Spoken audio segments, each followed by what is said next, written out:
Hi കൂട്ടുകാരെ, ഇന്ന് നമ്മൾ വളരെ ഹെൽത്തി ആയിട്ടുള്ള വെയിറ്റ് ലോസിനൊക്കെ ഹെൽപ്പ് ചെയ്യുന്ന ഒരു ജ്യൂസാണ് ഉണ്ടാക്കാൻ പോകുന്നത്. കുമ്പളങ്ങയും അതുപോലെ ക്യാരറ്റും വെച്ചിട്ടാണ് കേട്ടോ ആ ഒരു ജ്യൂസ് ഉണ്ടാക്കിയെടുക്കുന്നത്.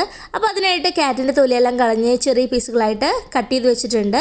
അതുപോലെ കുമ്പളങ്ങയും നമ്മൾ കുരുവും തൊലിയൊക്കെ കളഞ്ഞിട്ട് ചെറിയ പീസുകളായിട്ട് കട്ട് ചെയ്ത് വെച്ചിട്ടുണ്ട് കേട്ടോ. ഇനി അത് രണ്ടും നമുക്ക് മിക്സിയുടെ ജാറിലേക്ക് ഇട്ട് കൊടുക്കാം.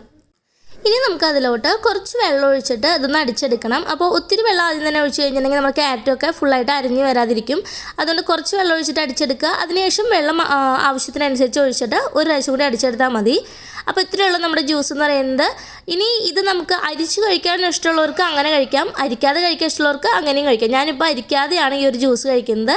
അപ്പോൾ എല്ലാവരും ഒന്ന് ട്രൈ ചെയ്ത് നോക്കുക. വളരെ ടേസ്റ്റി ആയിട്ടുള്ളൊരു ജ്യൂസാണ്. അതുപോലെ വളരെ ഹെൽത്തി ആയിട്ടുള്ളൊരു ജ്യൂസ് കൂടിയാണ് കേട്ടോ ഈ ഒരു കുമ്പളങ്ങയും ക്യാരറ്റും ചേർത്തിട്ടുള്ളത്. ഇനി ഈ ഒരു ജ്യൂസിലേക്ക് നമുക്ക് ചെറുനാരങ്ങ നീര് ചേർക്കണമെങ്കിൽ ചെറുനാരങ്ങ നീര് ചേർത്തിട്ടും കഴിക്കാവുന്നതാണ്. ഇമ്മ്യൂണിറ്റി ബൂസ്റ്റർ കൂടിയായിട്ടുള്ള ഈ ഒരു ജ്യൂസ് എല്ലാവരും ഒന്ന് ട്രൈ ചെയ്ത് നോക്കുക. ഇഷ്ടപ്പെട്ടു കഴിഞ്ഞാൽ ലൈക്ക് ചെയ്യുക. താങ്ക്